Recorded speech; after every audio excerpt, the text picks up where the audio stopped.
Should be a quick one tonight. Yeah, I think so. Formal introduction. I think I've been rolling alone for a few weeks now, and it's actually surprising. Number one, how difficult it is to talk to yourself for a fucking hour. I'm so sorry. No, it's fine. And number two, like it's just odd talking to yourself for that long. I bet I would feel like Philip DeFranco. Do you know that dude? I don't. Like he's like the OG YouTube like news vlogger. He just talks to himself about the news, but it's a skill. Yeah, I mean, I suppose that's one of the key differences with live radio. But yeah, Progressive Patriots, we're back. We're back in business. We're going to get on a regular schedule here.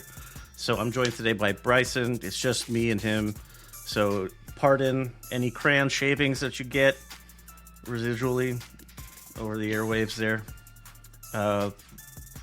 So it's just domestic stuff today. So let's get into it real quick. Oh, right. This is the Bryson Reacts edition, right? Yeah, I have not seen, I don't know anything that's been going on. I've been doing nothing but studying. Out of the loop. So this is news to me. All right, so let's start with one from the Supreme Court. Sandra Day O'Connor passed away on the 1st at age 93. She was appointed in 81 by Ronald Reagan. I think the intention was that she was going to be a lot more conservative than she was, because her dealings in intra-Arizona politics, she was pretty conservative there. But yeah, I figured with Reagan, probably be super conservative, but I guess he was technically, air quotes, a liberal, right? That was by today's standards, yes. But right, so her legacy was affirmative action, helping preserve affirmative action and reinforcing the strength of reproductive rights, which unfortunately came to be dismantled somewhat recently. And these are all just quotes from her that I had planned if I was going to be more alone. But just one thing is she upheld this law in Georgia that was anti-LGBT in 86, and then then she overturned one in Texas in 2003. So interesting growth. I feel like I can't really say too much about them just because I don't know anything. Yeah. I can only really go off those quotes and what she's done there, and it doesn't seem amazing. Not a gold star by any means. No, definitely not. But I guess with the benefit of hindsight, I would definitely love to have another one of these. I suppose that's true, yeah. One last thing about her was she was critical in the Florida recount thing for the Bush versus Gore race in 2000. And she was key in having the recount stopped.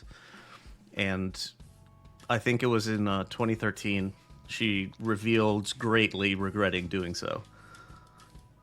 Man, must have been a really hard decision. Yeah.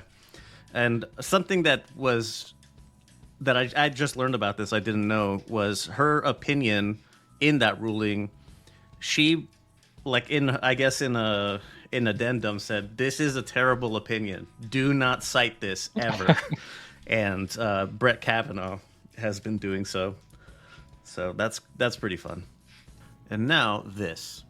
She was an example of the modern-day independent woman that stirs so much controversy.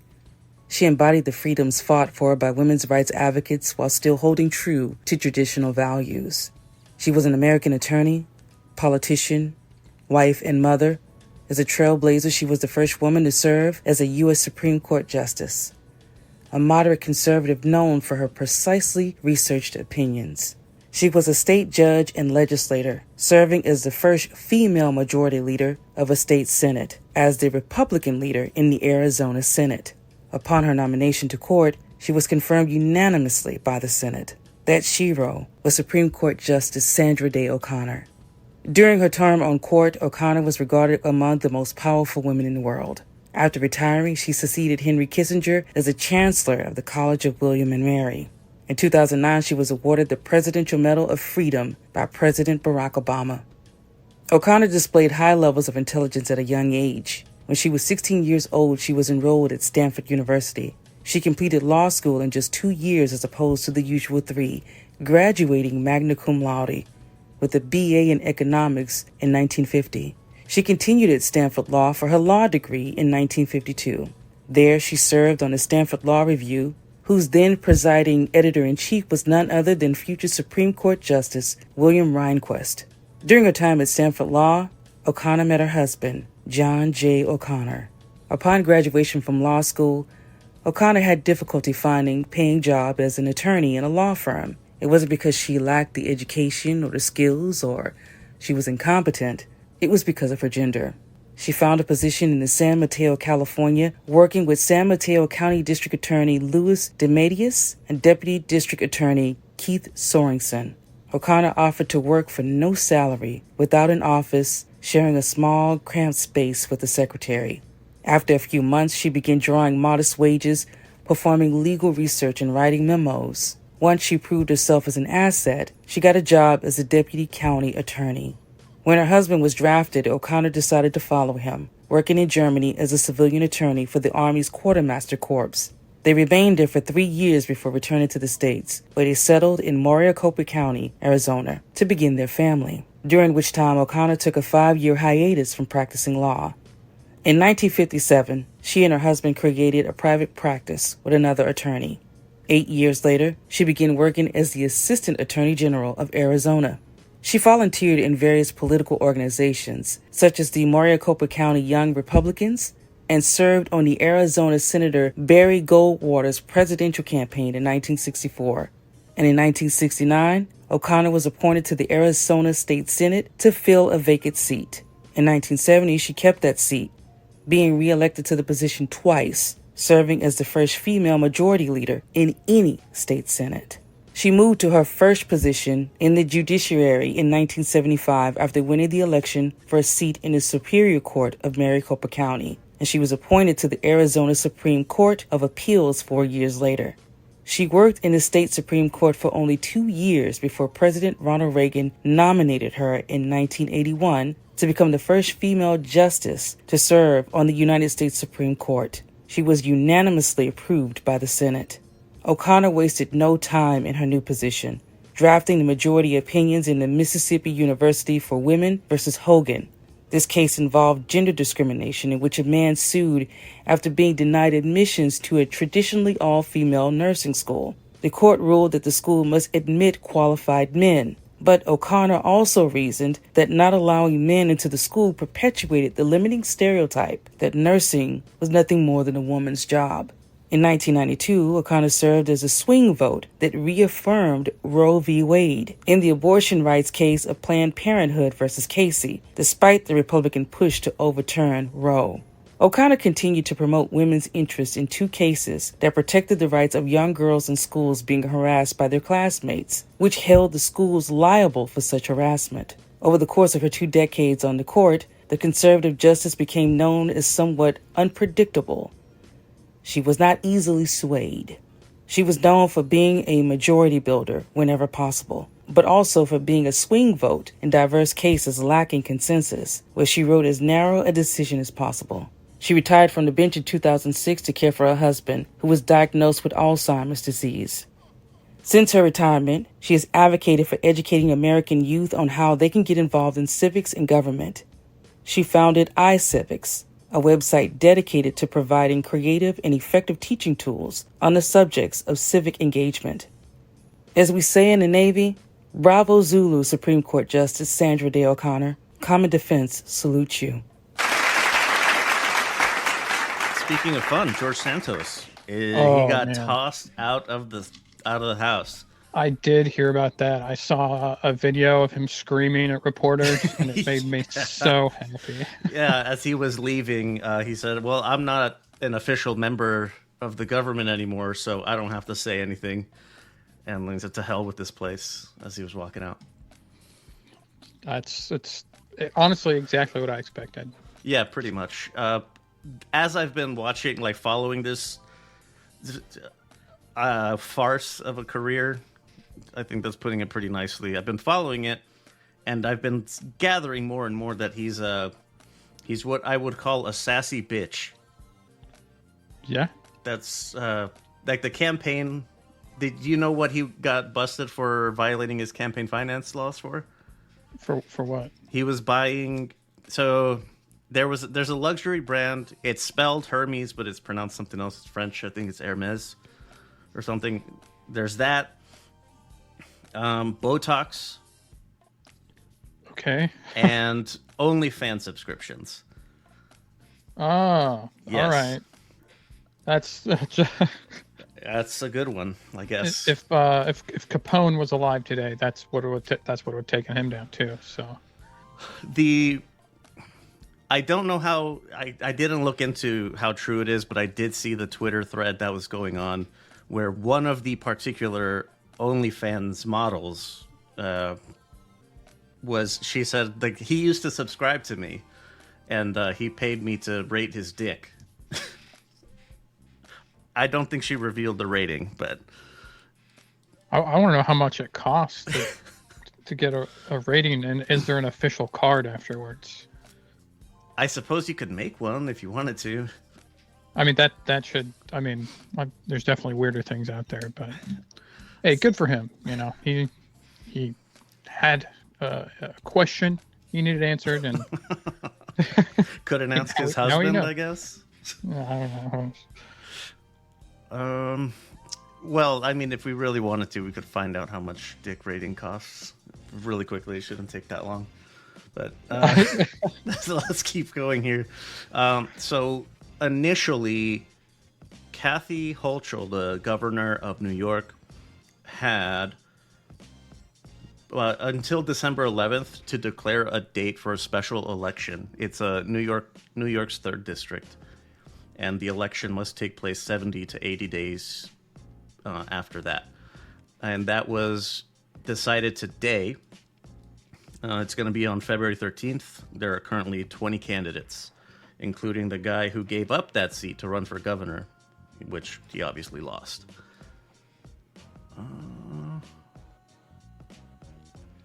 So there's something that I thought was kind of interesting. Like the last time I was looking at this, I found myself agreeing with Mike Johnson, Speaker of the House, on this. His rationale was that he's indicted on these things, he's accused of these things, and there seems to be pretty credible evidence of these things, but he hasn't been convicted. And until he's convicted, I don't think this is the right thing to do. Interesting. I'm kind of inclined to agree with that. Like, it smells like shit, but you're not seeing it. Yeah, I guess if you're just expelling, elected officials just because you think they might have done something wrong, that could open up. Even if we pretty much know what's happened, I guess you're right. It could definitely get ugly. It's going to become like just another revenge tactic, where the system's already shitty enough as it is, and doing that wouldn't make it any better. Voting to expel someone,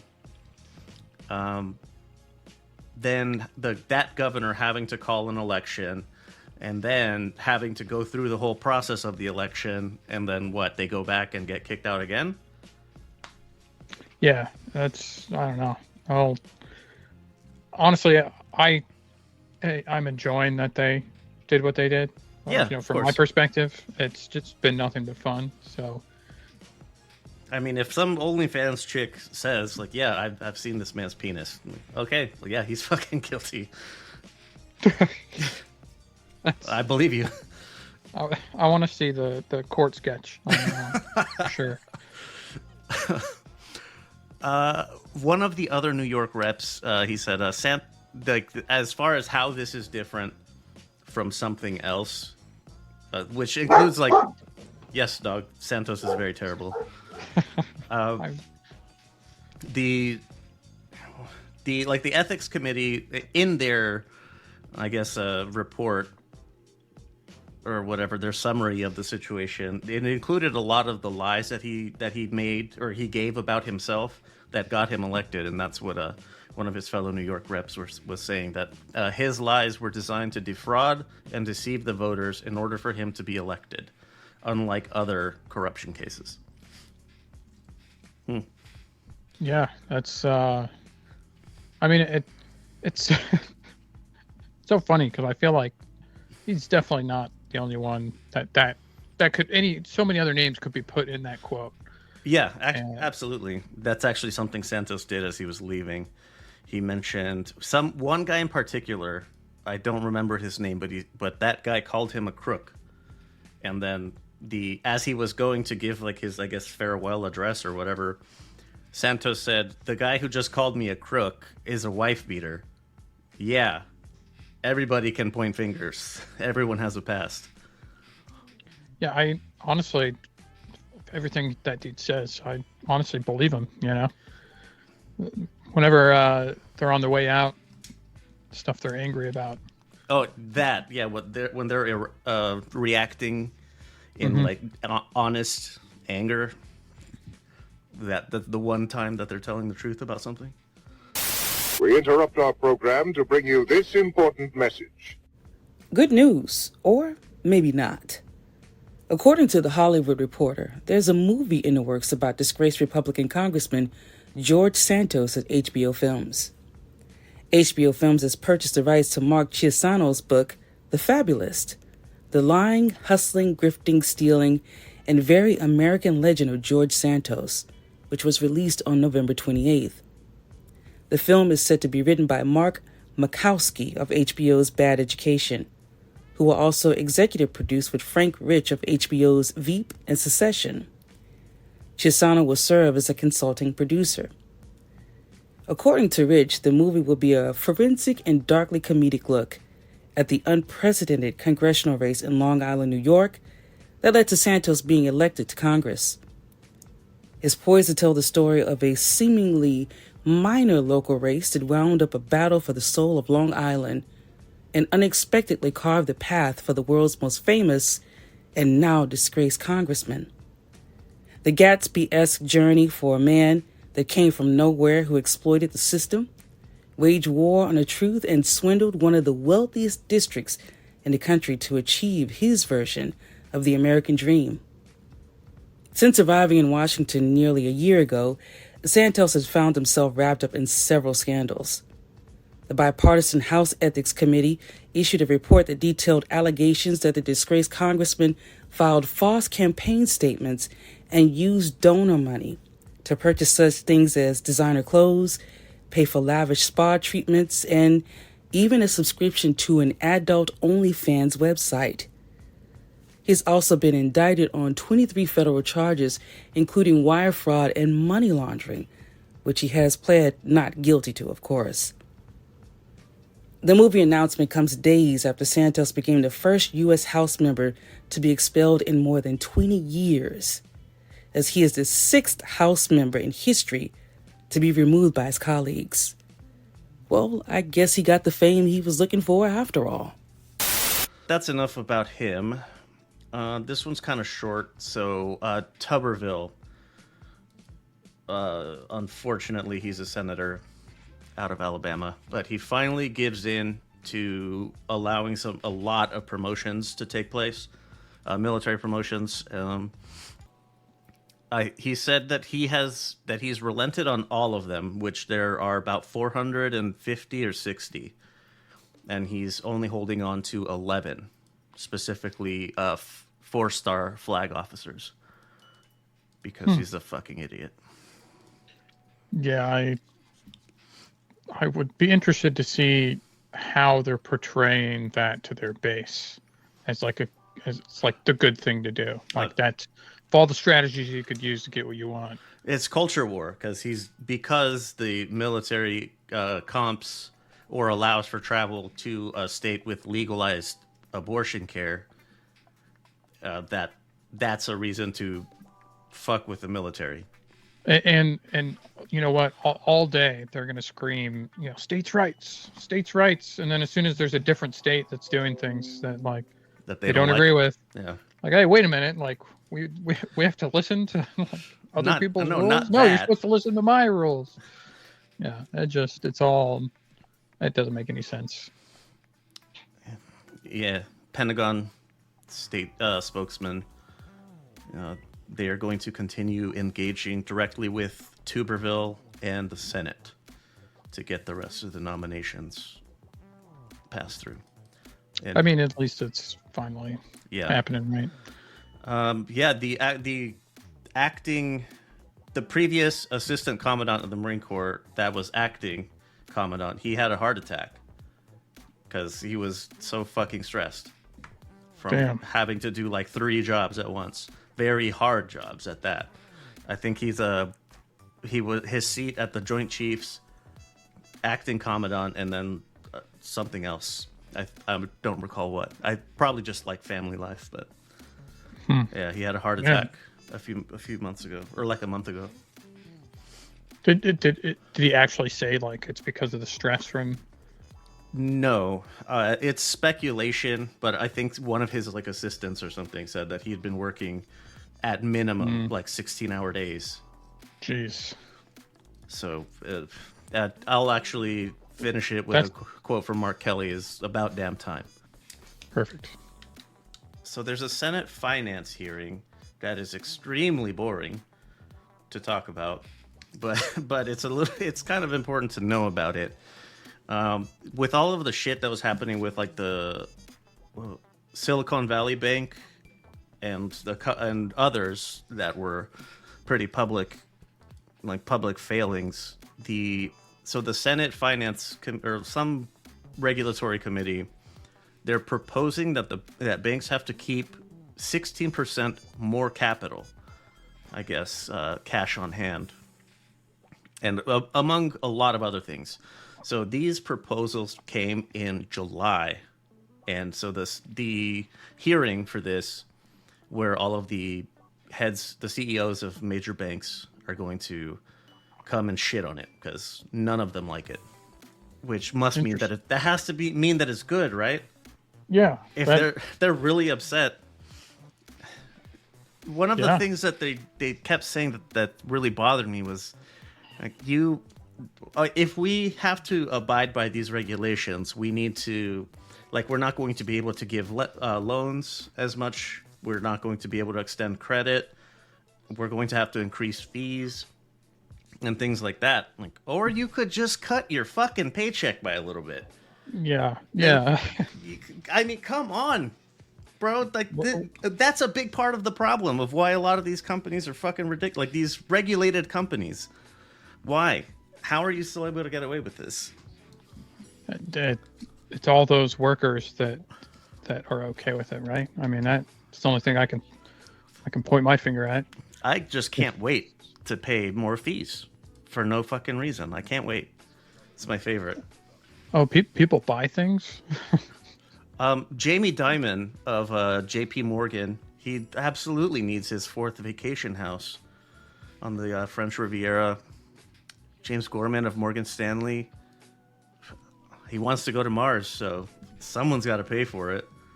There's a lot of other banks, Citigroup, Bank of America, the more I think about rich people, the more I just slam my head into my desk.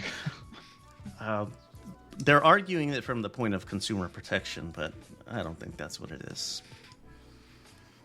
The regulations were proposed to curb risk, obviously, given what happened to Silicon Valley Bank. Last thing for Congress, the budgeting situation is coming up again. I think the current finance goes through January 19th. Yeah, January 19th. So coming up. Yeah, it's coming up pretty closely, with a lot of holidays in the way. And they take like 2 weeks per 1 day holiday. So, like, we're never going to get anything done. Representative Mike Simpson out of Idaho said exactly that. interesting thing here is, okay, so there's throughout the articles that I've been reading, they talk about this point called the top line number, which is basically the ceiling of how much you want to set the budget for.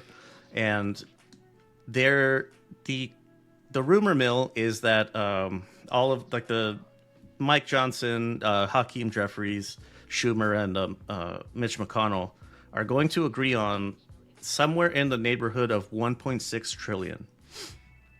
Which the irony here is that's the number that Kevin McCarthy got with Biden. That was their deal back in May, and that's part of why they kicked him out, was because of that.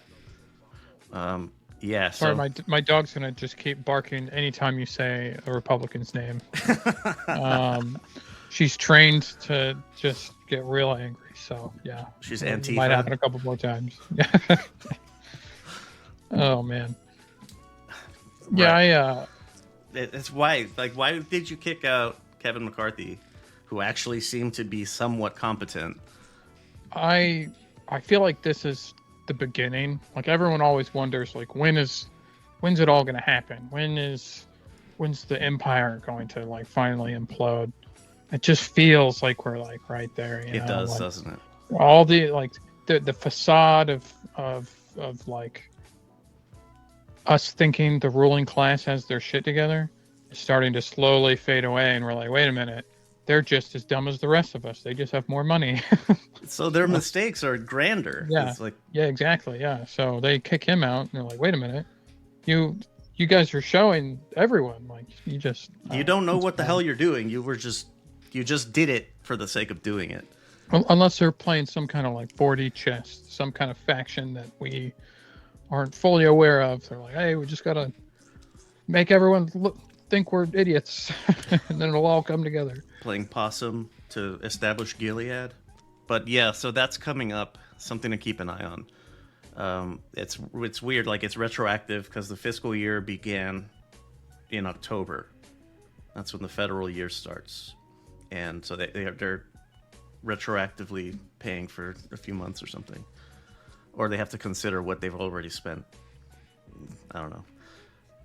But yeah, actually something that you mentioned about not the ruling class, the politicians, like kind of it feels like we're on the cusp of things falling apart. And that's actually exactly what Biden said about his campaign to seek re-election, was that if Trump wasn't running, I'm not sure I would be running, and like we can't let him win, and I don't think anyone doubts our democracy is at risk again. So he's saying, what I'm hearing is Biden's like, hey, I know you guys all hate me.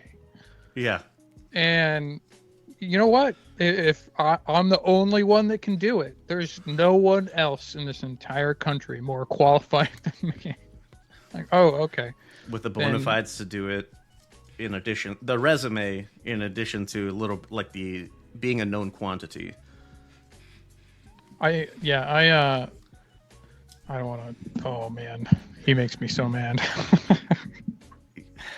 I mean, hey, he's got to pump himself up, right? There's the whole like base of Democratic like liberals per se, whatever you want to call them, that think that he is exactly what he says he is, So he's playing to his base, I think.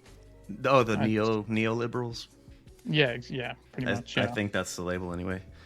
Yeah. But this little statement from him, I pieced together a couple of different quotes. A lot of stuttering. Not really. But it reminds me of at the end of the second Transformers movie, Revenge of the Fallen, where Agent Simmons, I think is his name. You haven't seen it? I haven't seen it. Sorry. It's fine. Yeah, he's climbing up up the pyramid. Why did I say mountain? But he's climbing up. I have seen it because the pyramid is an alien spaceship, right? It's covering a machine of some kind. Yeah. Okay. I know what you're talking about. And so he's climbing up, and he keeps saying like, It's up to me. One man, destined to save his country, talking himself up the entire pyramid. So yeah, that's inspiring. That's Biden right now. Yeah. Hey, I'll cheer him on the whole way.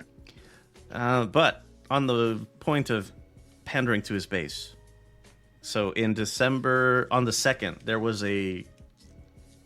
were a couple of different press conferences from Muslim community leaders that have promised to do everything they can to encourage their people to not vote for Biden. Their members. And vote for who? Yeah, that's what a lot of people are wondering. Well, so the political climate in America right now, I mean, I can't speak for everyone, and I can't look at every aspect of our society, but there's a big conservative movement in Islam in America, right? I've seen Republicans kind of changing their narratives in a way that kind of welcomes the more conservative, the same people they've been, shitting on for forever. But now they're like, oh wait, we can get a pretty good percentage, of that vote. Yeah, like Hispanic people, they're winning that contingency really well. That's wild. It doesn't make any sense, but yeah, there's more conservative black politicians, more and more every year or every election. And yeah, I think the big part of the Muslim movement, though, is specifically because of what's happening in Palestine. I mean, not at all surprising that they're showing solidarity there. So, but I mean, at the same time, if it was a conservative, they'd be doing the same thing Biden's doing. It's not really. Yeah. That's what. That's why I don't understand what the point of this is. Like, you could continue saying that we fucking hate you, and this is terrible. Yeah. Well, I don't see what's wrong with saying you're an idiot and I hate you, but I'm still going to vote for you because what it's better than that. But yeah, it sounds like they're saying like, hey, we don't like what you're doing, and because of that, we're going to vote for the other person. They leave it open, they leave it very. They specifically mentioned that because they're rejecting Biden, that does not mean that they're supporting Trump.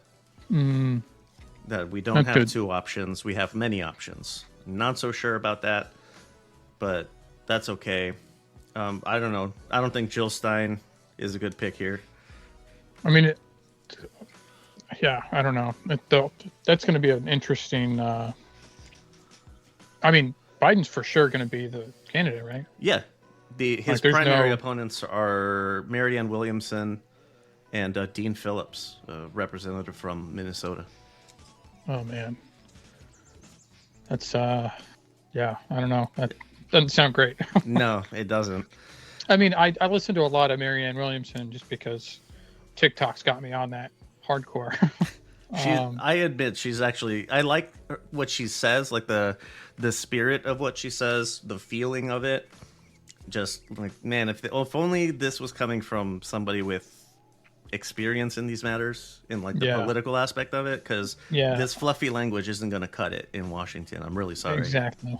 I was going to say, she says all those things that sound really nice, but she's not out there promoting like things she's done. Policy. I have no idea about anything she's ever done in her life other than what she says she's going to do. Yeah. Maybe that's my fault. I haven't done research into that, but. I didn't either, but I gave her $5 one time, and I got emails from her for like 6 months after hitting unsubscribe. I don't know how many times, but even in there's no like agenda, no platforms. It's just like soul of the nation kind of talk. Yeah. I mean, kind of like what Bernie did too, which is kind of. So these groups are organizing in a lot of swing states, Michigan, Wisconsin, Arizona, Florida, Georgia, Nevada, Pennsylvania, and Minnesota. That's kind of spooky. I was at a fundraiser for one of the Arizona groups where they didn't announce it at that one, but that group of people is the same one. It's CARE, Council of American Islamic Relations. Yeah, it was pretty. I would say it was pretty moving. Like hearing Rashida Tlaib was there, and she gave the speech or whatever, the key speech, and it was really nice to hear more about her. But like her, I think it was her finance manager was she's a bit overly emotional in her delivery, that I think it kind of, she let slip some things that like you maybe shouldn't say if it's something going in public. Interesting. What was it, like the hot phrases or whatever? It's what, like from the river to the sea is one of them. I think it's like 7 to 5 years of occupation. I think that's another one, and she used that one a lot. Yeah, are we? Do we have that Zionism resolution in the House? Is that on this bad boy? Yes, that's the one that I have at the end. Oh, okay, we'll wait on that one. Yeah, but I don't remember her name. But if you're listening, hit me up, homegirl. Let's hang out sometime. She's very good looking. North Dakota Governor Doug Burgum ends his campaign. It's really unfortunate. A really strong, powerful, leading horse drops out. Man, somebody that was actually on the name of everybody in the nation. Yeah, maybe I can't say I know too much about the dude. Nobody does. That's kind of the thing. Like he was a non-entity pretty much the entire time. And I've watched all of the debates. And I do hate myself that much. But can you hear my dog? Yes. She keeps coming up. She keeps booping the. I don't know if you can see her. Yeah, I see her doing it. It's fine. Just keep. Liz Cheney is considering running as a third party.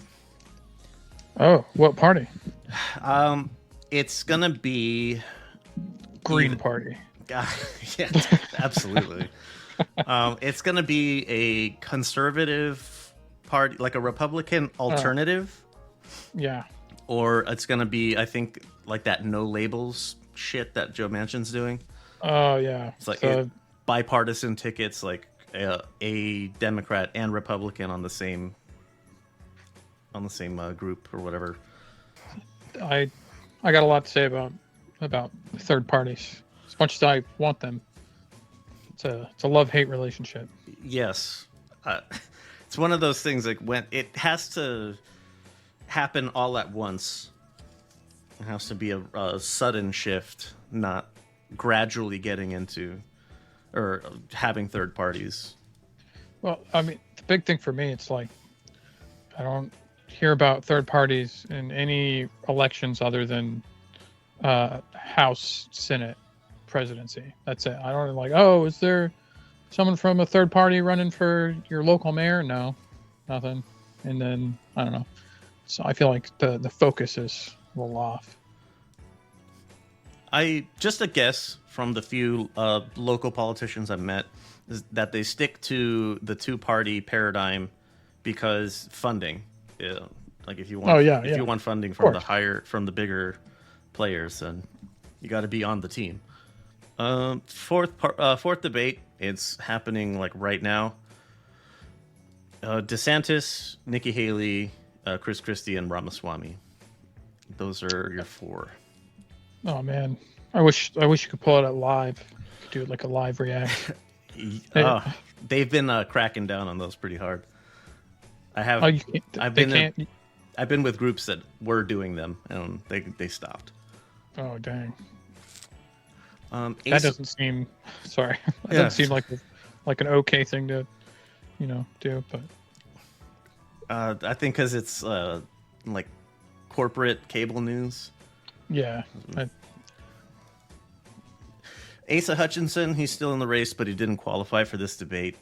And Senator Doug Jones, The guy that was picked up in a special election after, what the fuck was that guy's name? The pedophile, Roy something, from Alabama. But Doug Jones and other like Democrat Party figures are going to be holding like a rebuttal conference like they do for the State of the Union. Okay. So I'll catch that, I guess. I'm sure it'll be interesting, probably. I can't imagine the Republicans will have a lot to say, you know. So hearing the rebuttal to nothing, I don't know. Trump is having a rally in Florida. I don't remember where I put that note, but he's having a rally, a fundraiser. Rebuttal.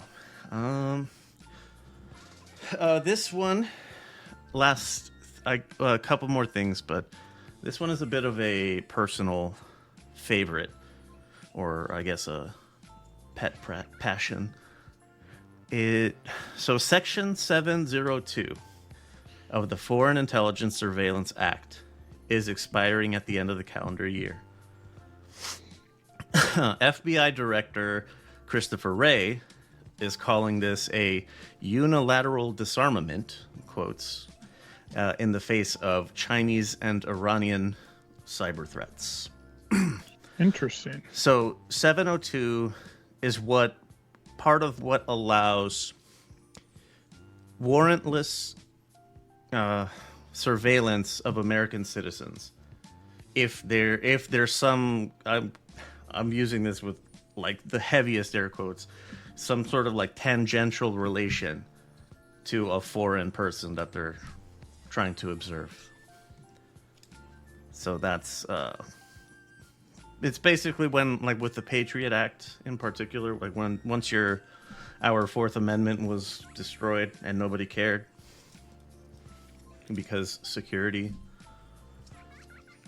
Honestly, I'm surprised that they're I always assume that there's just insane surveillance going on at all times. If it's not like our country, it's corporations, you know. That's the thing. Like they're citing, you know, Chinese and Iranian threats, but that's just the cover, right? That's just like it's like the scare tactic. Like, right. If we're not allowed to spy on anyone anytime we want for as long as we want, you're all gonna die because your neighbor that wears a turban sometimes, he's actually Persian, and they're gonna be funneling terrorist money through him. Yeah, it's pretty ridiculous. Spying or snooping, surveillance, it happens way more than people realize, especially on your phone. Well, like when people install an app and just next through the permissions, like a lot of the times you're giving the camera and microphone permission to play Candy Crush. It doesn't make a whole lot of sense. I watched this dude on YouTube. He's very anti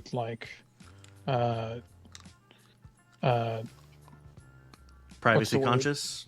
Yeah, he's very privacy conscious for sure. And his big thing is smart TVs. They have why do you need a TV that does anything other than turn on and show you what you want? Instead, we pack it with a computer and a microphone, and now even like cameras, and then have them on all the time. So can't hack your phone. Well, there's this smart TV that is designed in a way that is easy to hack into. So it's, I don't know. We're just setting ourselves up for it. Yeah, that's always been a concern since Internet of Things started gaining more prominence. Like the most random shit that's on Wi-Fi for whatever reason, even if it's something useful, like a camera maybe to watch your backyard or whatever. Mm-hmm. But like those devices being connected to the same network that you do your very personal and private transactions on, it's not a good idea. Like you should have that segmented somehow if you can. But our government doesn't want us to have good electronic literacy, right? No, definitely not. So how does that bill do it exactly? Or that act, I mean? What are they? So the way that I don't know, it doesn't mention who exactly does the intelligence gathering, but Section 702, in particular for the FBI, gives them access to the repository. I think it's NSA that does the collection, or it's the one where with that arrangement we have with Five Eyes, where we spy on each other's citizens and then just give the data back, pretty much. I think that's how it works. That's how they get around it anyway. Have you read Edward Snowden's book? No, I haven't read his book.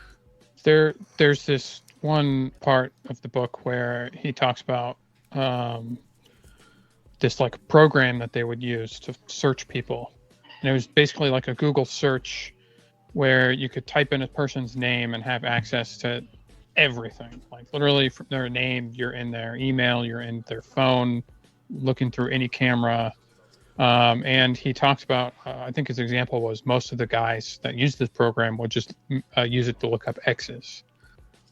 So, I mean, we've been doing this stuff for a hot minute. You know? Definitely. I think it's called Prism. It sounds familiar. But yeah, that type of usage, when I worked IT for municipal government, we have to take like a training course on it's called CJIS, CJIS. It's Criminal Justice Information Systems. It's like a set of rules, basically, of how you access data that's hosted on or has information like criminal information. Or I don't think it's just that, but it might also have like driver's license info and things like that. But it's like how the requirements to access that, how do you establish need to know, how do you get permission to do so, to use it. And one of the things was personal inquiries. It was it was a finable offense if you get caught doing it, and it was pretty steep, for like a government worker. And the second time was jail time if you got caught trying to access someone's personal information for personal reasons. And here are these guys, looking up whoever the fuck they want, finding whatever information they want. Jeez. And that's obscene. That, man. So that's why I don't want to. Maybe we don't need to talk about law enforcement. That's just a whole other thing. Yeah. Over the last few weeks, I've been going through some law enforcement stuff, and I end up going on like tirades, 20 minutes on one thing. Yeah, that's one of the reasons why I've had to really cut back on media consumption. Is the algorithm knows I love body cam. And what are they called? Constitutional audits or something like that, or freedom audits. I think there's a bunch of where they go and they check the cops to see if nice.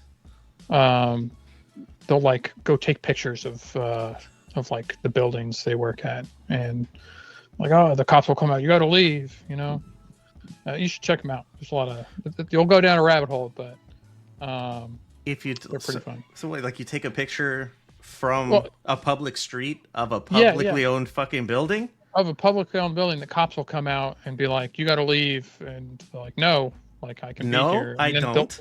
They'll get arrested. And like, literally it's become like a way where people make money. They'll do it because they know the cops are going to arrest them on charges that they can't, like, because they're on public, land, they can't get trouble. And then they'll just get payouts from the cities.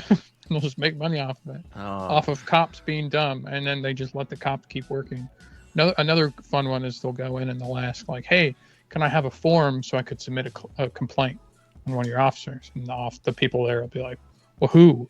Why don't you just verbally tell me the complaint? I'm like, oh, what's your name? Like, no, just give me the form. And there's so many videos of people just getting arrested for no reason. And probing the cops for what is supposed to be publicly accessible stuff.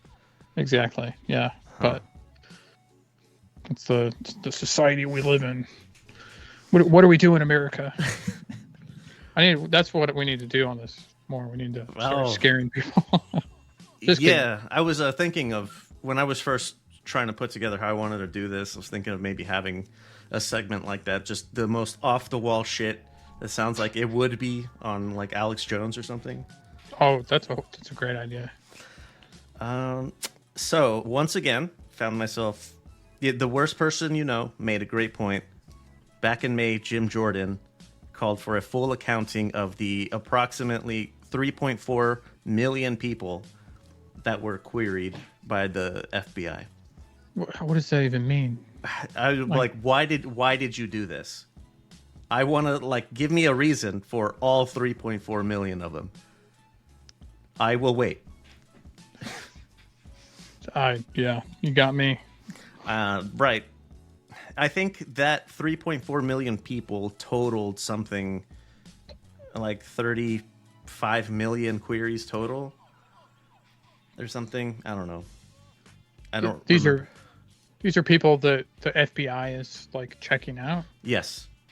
Yeah, that was something that Jim Jordan also wanted. Is well, okay, so you did this. You gave me a reason why you did this. What came of it? Are you actually completing something because of the information that you got? Or does he just want to know which of his homies are getting tailed by the FBI? That sounds like the most logical thing, right? If any of the people who spoke out against him for his covering up the sexual assault. No? All right. That's the space where we insert the air horns. I'll drop them in. So we'll go over this more on the worldwide one, but COP28. I don't know at what stage it's at, but it started and is, I think, currently underway still.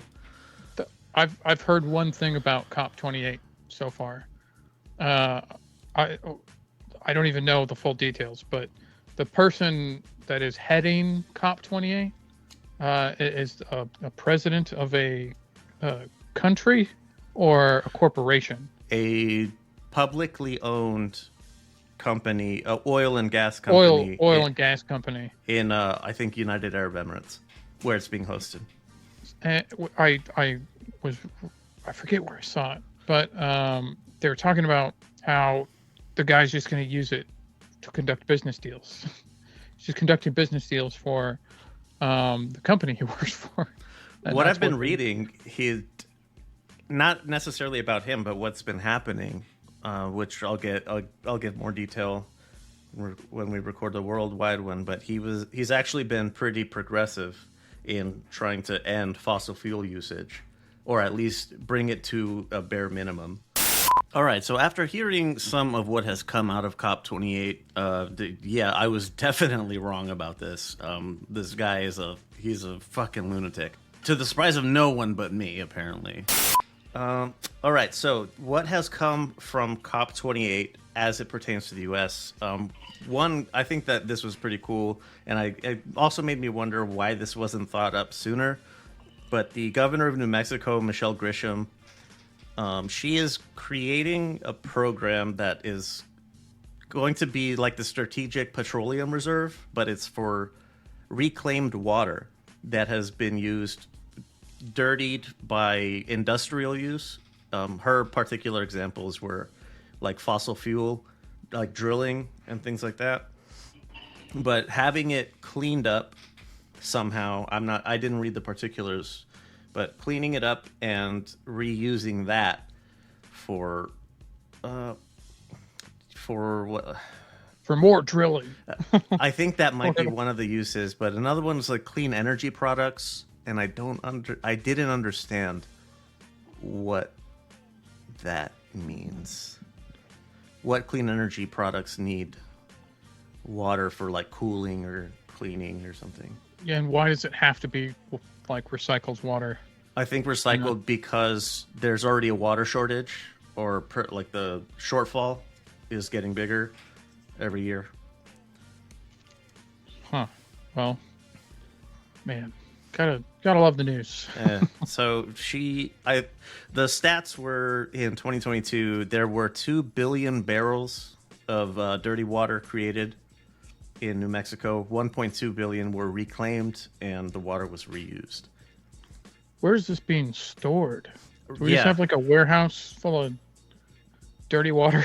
I don't know how dirty it will be. I think it just might not be fit for consuming. But it might be good to, like, maybe you could leave it in a quarry or something. I don't know. I'll keep, but I want to keep watching this because this actually sounds. Yeah, I'm very interested. It's very clever, but at the same time, like, why have we not always been doing this? Yeah, I mean, it smells weird though. It smells a little greenwashy somehow. Like I can't quite put my finger on it. The water from drilling. We're gonna recycle it and reuse it. Yeah, it's gonna be great. Oh man. So that's the strategic water reserve. I think she's planning to. She has $500 million that she has ready to buy reclaimed water from whoever. So what? Hold on. So corporations. We've got all this dirty water. What are we going to do with it? What if we got politicians to use taxpayer money to buy it from us, so that they could spend their taxpayer money on cleaning it too? No, they had. Her proposal was only buying it post cleanup. I see. Okay. So like you have to clean it, and then I will buy it from you. Okay. Since you can't use it for anything else. I just came full circle. Yeah. Okay. I got it. That actually was an angle that I hadn't considered, though. Is we'll milk the rubes for more. Yeah. I just assumed that. There's a nuclear technology plan being rolled out by the announcement at least came from John Kerry. He has been the U.S. envoy for climate stuff for a while now. It's pretty surprising how much he gets into, given how old he is. Yeah, should run for president. He's so old. Why did I write fusion? It is fusion. It's we currently do fission, but it's plans for nuclear fusion technology. Isn't that fake though, or is it just cold fusion that's fake? Cold fusion is fake. Okay. Or unless you ask the right scientists, and they're like, "No, just give me like 10 years." It's theoretical. I suppose it could be done at some point. So 35 nations are signed on to finance the research and the development. And he made a key point of talking about like safety and public regulations, since it's going to be basically unlimited energy. So we can't.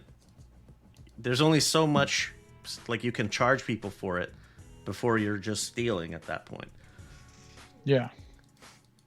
I mean, maybe so to be the beginning of a revolution in free energy where no one has to pay to live ever again. One of the other hurdles that he brought up is that fusion, as a technology, is cost ineffective, and it's partly because it's really young or new. In August, there was a test. There's a U.S. Federal research lab in California. The net output was 0.5%. Gains based on energy used. That doesn't sound great. No, that's using the laser method. The other one is magnets. And it's lasers being used to light the fuel source? To heat up the fuel source, yeah. Okay. To cause the fusion. But one thing that could be like maybe a good thing is the supply chain needed to build the plants. To supply the parts, you need the production plants for that, and then delivering stuff, deploying it around, and also retrofitting older power plants to host nuclear fusion as well. I mean, sounds like a win. One can hope. Good old John Kerry. Thanks, bud. Skull and Bones do it again.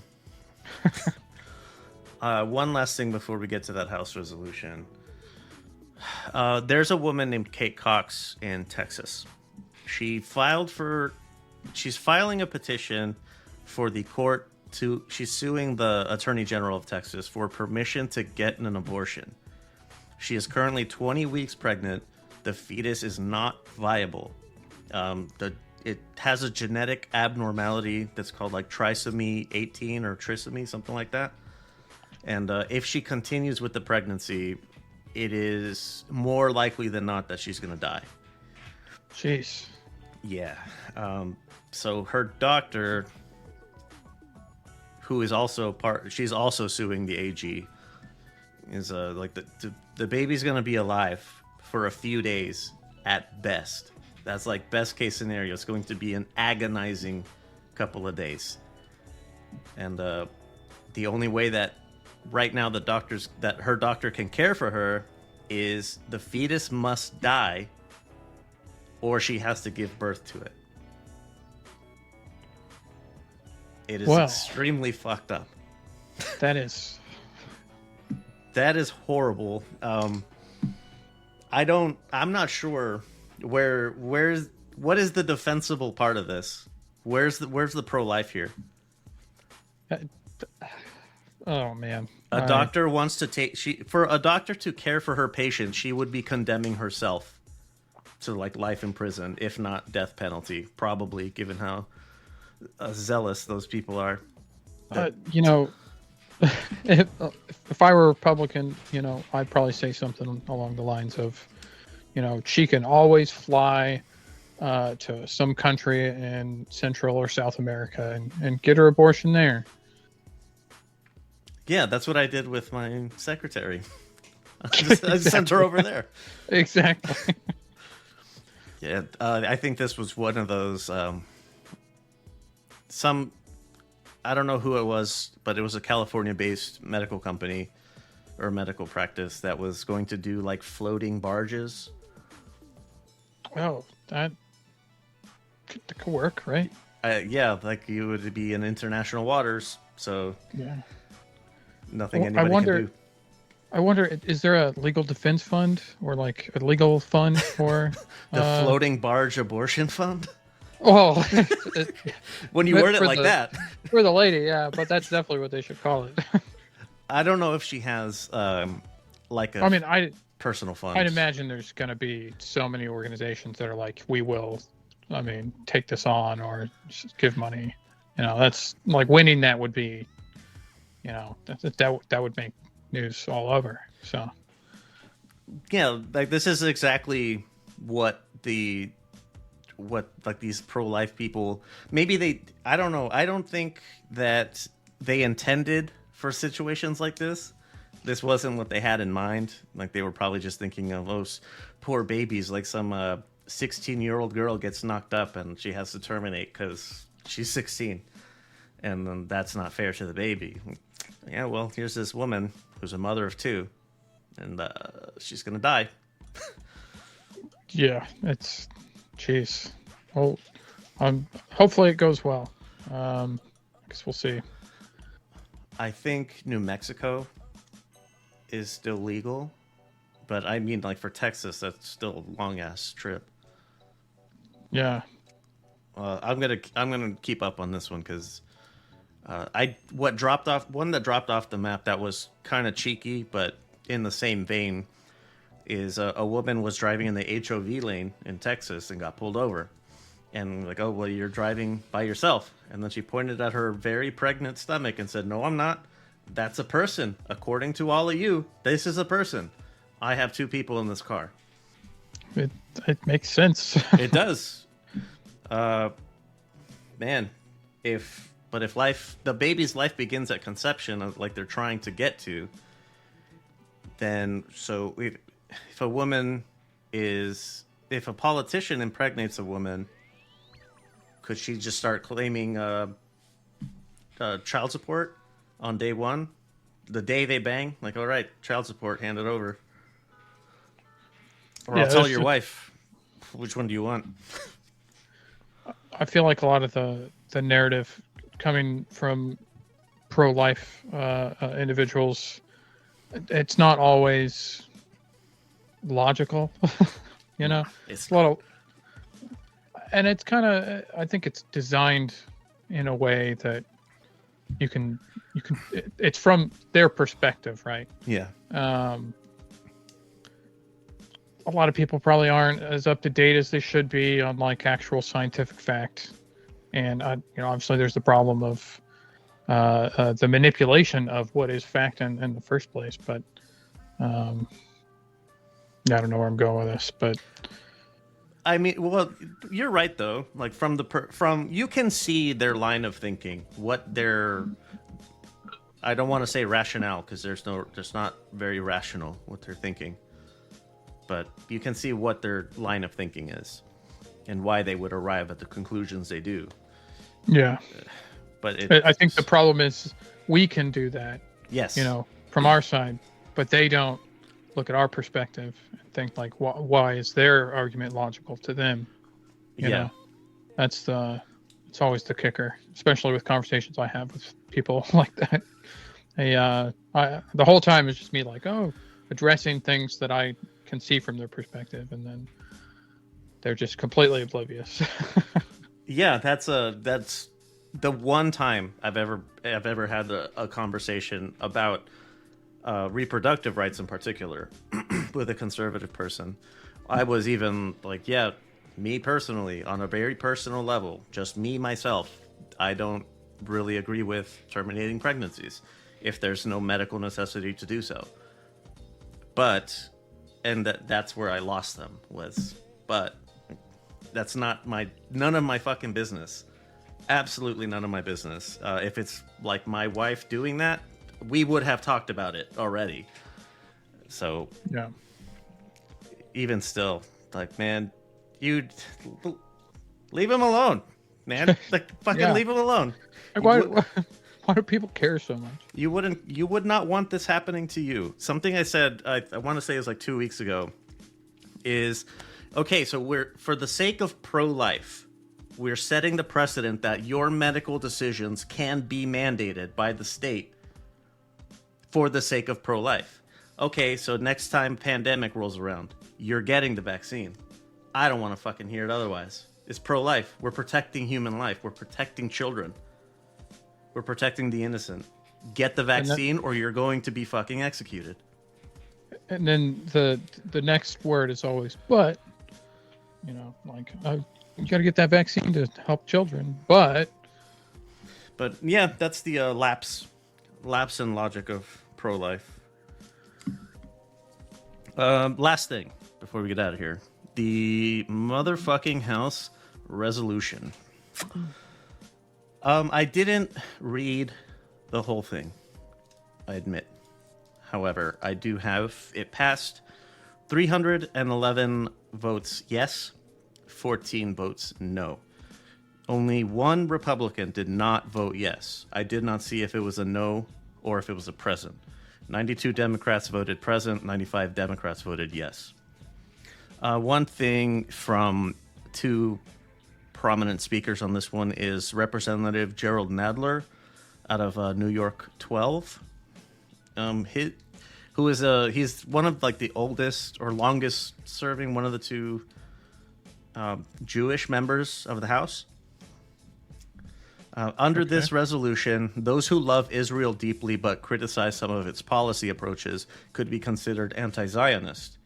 And the resolution could make every Democratic Jewish member of this body, because they all criticize recent Israeli judicial reforms, de facto anti-Semites. Might that be the author's intention? boom. Mic drop. Damn. Yeah, it's pretty badass. That's what it... Once I saw, like, House resolution condemning or equating anti-Zionism with anti-Semitism, and I was like, "Yep, this is a brilliant fucking move from the Republican Party here." It reminds me very much of the also recent resolution to condemn the evils or the horrors of socialism. I don't know if you remember that one. No. Yeah, it was like basically just saying like officially socialism is the worst ever, and everything bad that's ever happened in the world is socialism, and we should oppose socialism at all costs. That's probably not exact wording, but that's Probably pretty close. And everyone voted for it, so it's not like that doesn't make any sense at all. But same with this, it doesn't make any sense. And throw out the old standby of the Nazis were socialists. Which everyone's favorite. Yeah. Don't even get me started. The last thing from the author, David Kostoff, he's out of Tennessee 8, is we have seen members of this very body repeat blatantly anti-Semitic rhetoric and spread lies about Israel and her right to exist. Let me be absolutely clear. Such hate has no place in the halls of Congress, nor in our national discourse. That's really rich coming from a MAGA guy. Is there anyone actually saying that Israel shouldn't exist? Like that official policy going forward should be that Israel no longer exists? There are some number of countries in the UN that don't recognize Israel as a sovereign state.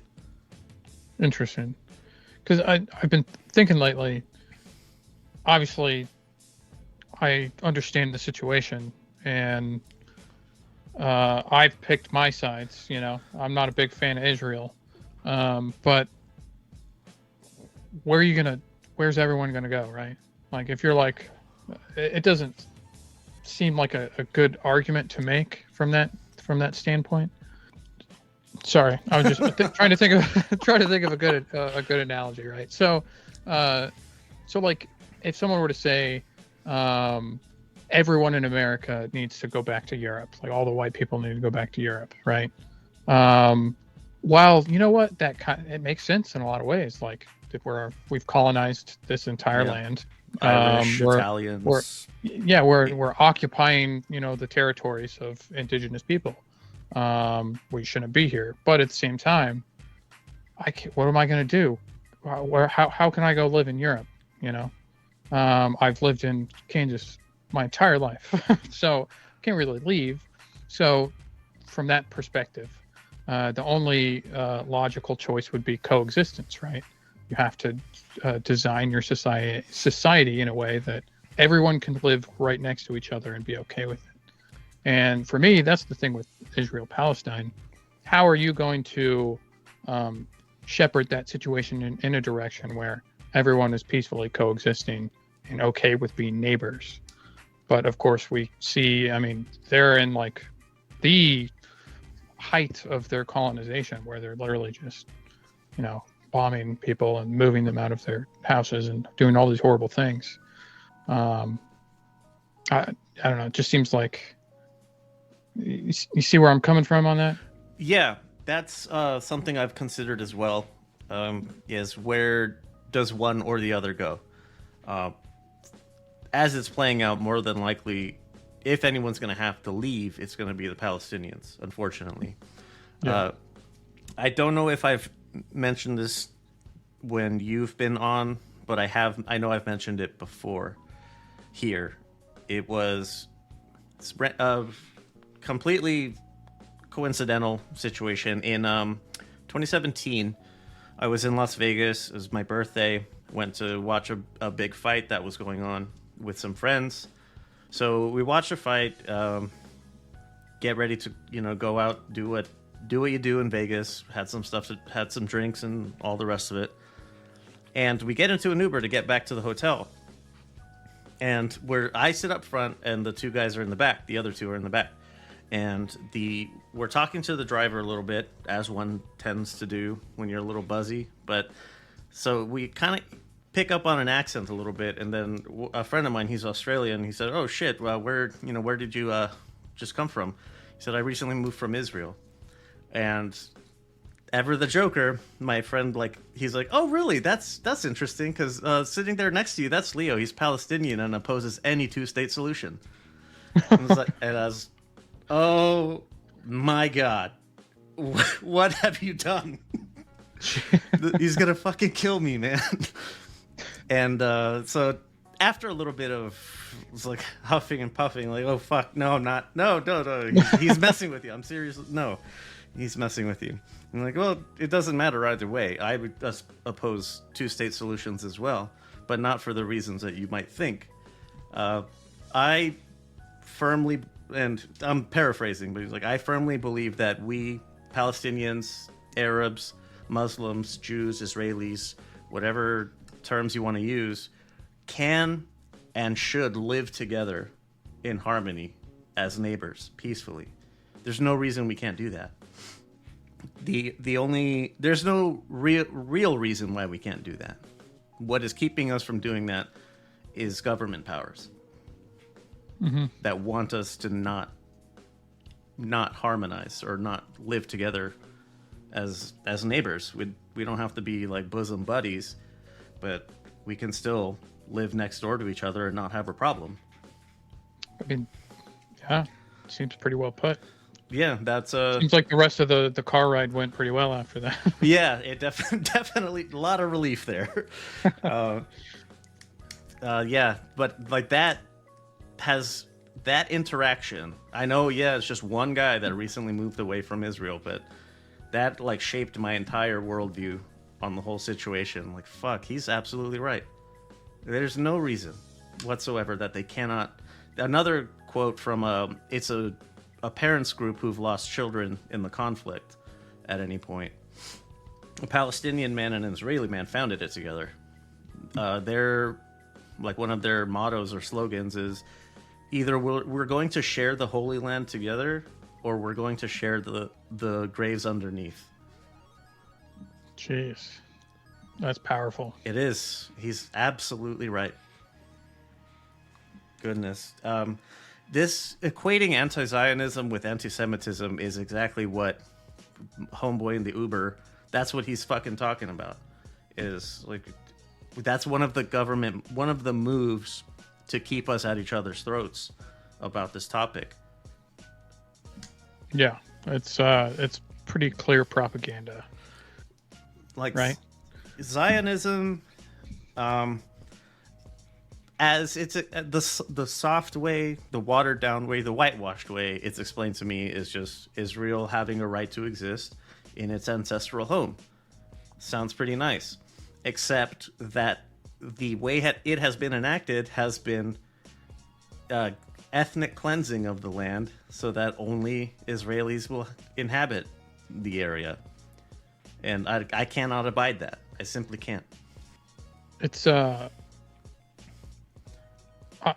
got I know at the we talk about all this horrible stuff going on over there, and every time anything comes out of someone making a decision, it's always usually a bad decision. But I do kind of have a good feeling, seeing how many people have risen up and organized and created different groups, and has really challenged the different factions that are very pro-Israel, pushing against them. It really seems like we're headed in a good direction. I agree with you completely. Especially with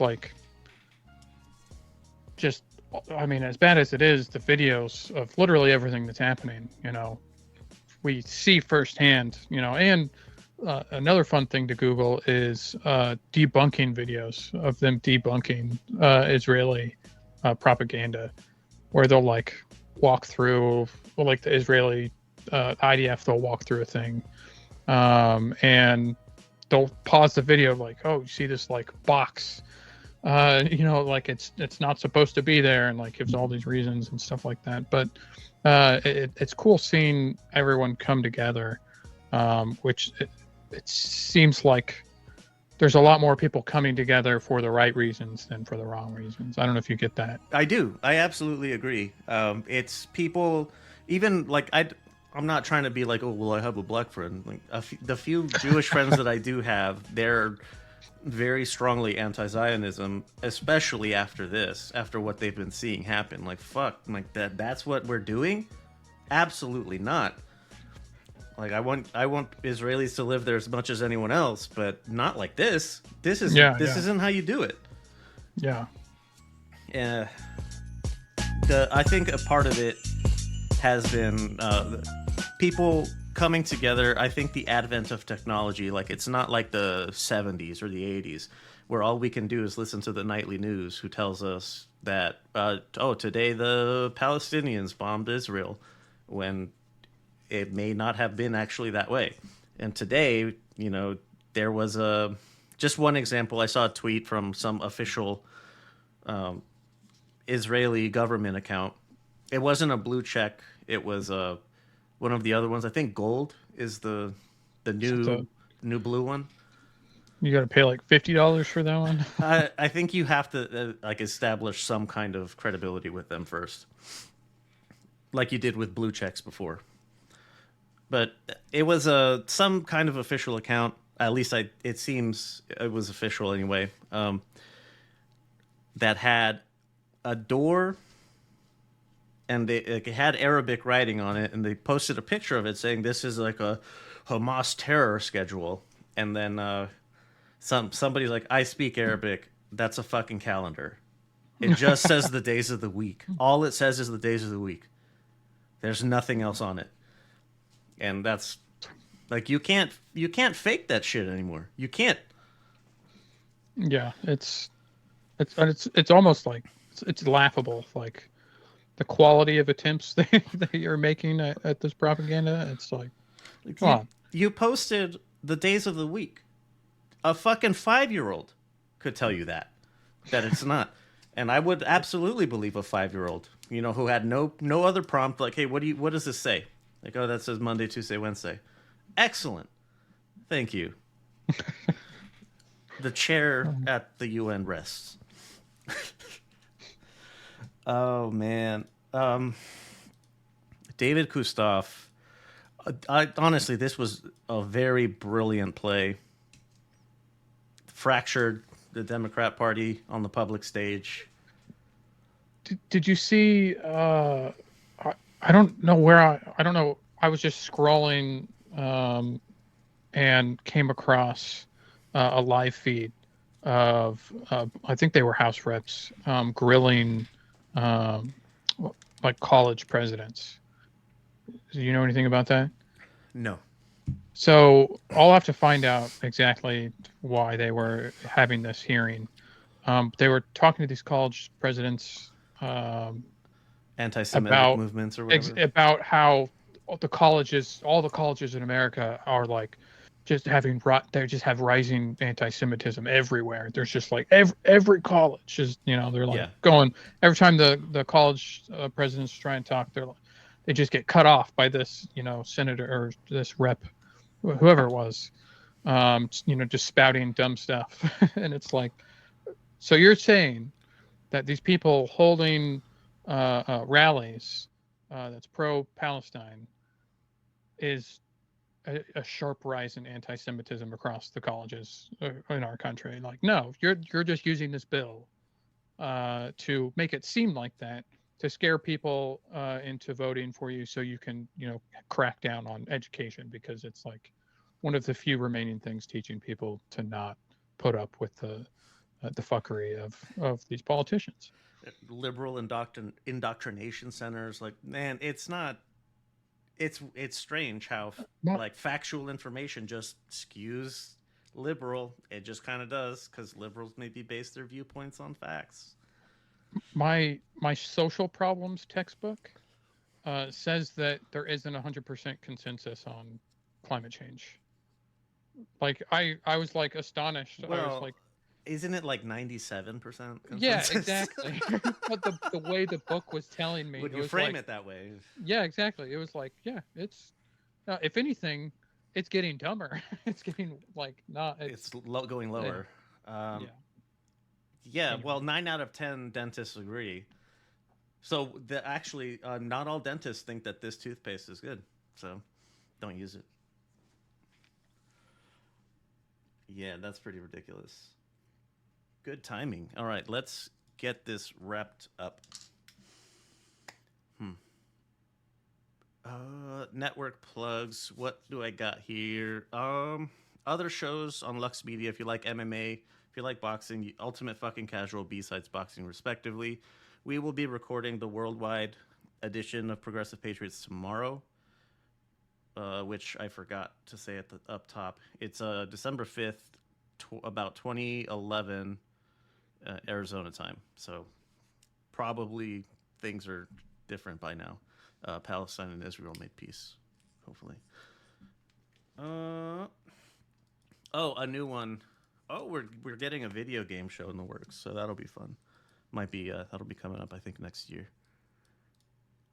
Internet stuff, interacting with social media posts. Really, it helps. It helps to highlight or give more visibility to the social media stuff, which indirectly helps the shows. But if you rate and review on wherever you're listening, that's the preferred way. That helps the most. The socials are LVX Media Net on everything. If you can't find me, I'm not on it. Contact options. If you go to progressivepatriots.us, there is a phone number if you want to text or call. It's anonymous and unattended. I don't answer my own phone when strange numbers call, so there you go. If you would like to get involved, you can go to lvx.at/CDEF. That's for the group Common Defense. If you're in Arizona, there's a group called Vets Forward, lvx.at/VFWD. All right. Bryson, parting words. Anything to plug? Thank you, everyone, for listening. Just keep on keeping on.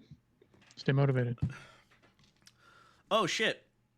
I forgot. I have one more thing I got to mention real quick. On Friday, it's unfortunately not going to be broadcasted anywhere, I found out, but I am going to be in the press section for a boxing event this weekend. So that's kind of fun. It's Mickey Scala. Look him up. He's awesome. And was that it? Oh, yes. This Saturday, go Navy, beat Army. We'll see. That's really it. All right. Thank you for listening to the Progressive Patriots.